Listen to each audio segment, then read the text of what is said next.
Nagbayad na raw ng tuition ni Junior si Chona? True yan! Nagpag-ibig multipurpose loan siya eh. Uy! May bagong laptop daw si Lily para sa business niya. True yan! Nagpag-ibig multipurpose loan siya eh. Papa-air ko na raw ni Nicolas yung bahay nila. True yan! Thanks to Pag-ibig multipurpose loan. Madali lang eh. Uy, madali lang daw mag-apply ng Pag-ibig multipurpose loan? True yan! Lalo na sa virtual Pag-ibig app. Mabilis lang din. Uy! Mabilis makuha ang Pag-ibig multipurpose loan? True yan! No processing fee na, fast approval pa. Pwede up to 80% of your savings. Wow! True nga!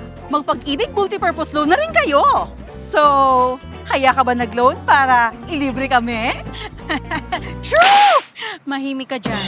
Pag-ibig Fund! Solid ka man!